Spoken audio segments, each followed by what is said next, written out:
తెల్లారుజామున కల్లా ముందు వంశీని అరెస్ట్ చేసేశారు. ఏమని, నువ్వు సత్యవర్ధన్ కిడ్నాప్ చేసి చెప్పించావని. ఆ రోజునే యాక్చువల్గా ముందస్తు బెయిల్ రావాలి 35 మందికి, తద్వారా రానికుండా ఆపారు కోర్టులో. కేసు అడ్డం తిరిగిందన్న పేరుతో. నెంబర్ 1.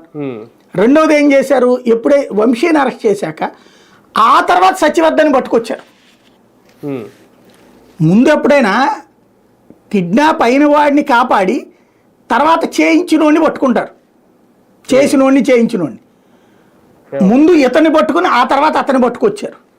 పోనీ అక్కడ ఏముంది, వైజాగ్లో ఎవరింట్లోనో ఉన్నాడు, వంశీ అనుచరులు కూడా 2 ఉన్నారు, వాళ్ళ ఇంట్లో ఉన్నాడు. అక్కడ ఎవరు నిర్బంధించలా, మామూలుగా సరదాగా అక్కడ భోజనాలు గీజనాలు తింటున్నాడు, చేసుకుంటున్నారు అంతా. 2 రోజుల నుంచి ఉన్నాడు ఈ కేసు ఇష్యూ అప్పటి నుంచి. అతన్ని కిడ్నాప్ చేశారు అని చెప్పేసి వీళ్ళు కేసు పెడుతున్నారు. ఇప్పుడు అతని చేత చెప్పించచ్చు స్టేట్మెంట్, నో డౌట్. బట్ ముందు అసలు అక్కడ అతను ఎట్లాగెళ్ళాడు, బస్సులో వెళ్ళాడా, రైల్లో వెళ్ళాడా, ఎట్లా వెళ్ళాడు మిగతా వాళ్ళతో కలిసి, లేదా కారులో వెళ్ళాడా అనుకుంటే అక్కడ ఉంటాయి కదా సిస్టమ్. ఆ ఇంటి యజమాని కిడ్నాప్కి సహకరించాడని చెప్పేసి అతన్ని అక్కడ ఉన్న పోలీసులకు అప్పచెప్పారట. కిడ్నాప్ అంటే ఏ నిర్బంధం అయితే కిడ్నాప్ అంటారు. మన బంధువులు ఎవరో వచ్చి ఇంట్లో ఉంటానంటే 2 రోజులు ఉండమంటే అన్నందుకు పాపానికి అతను ఇప్పుడు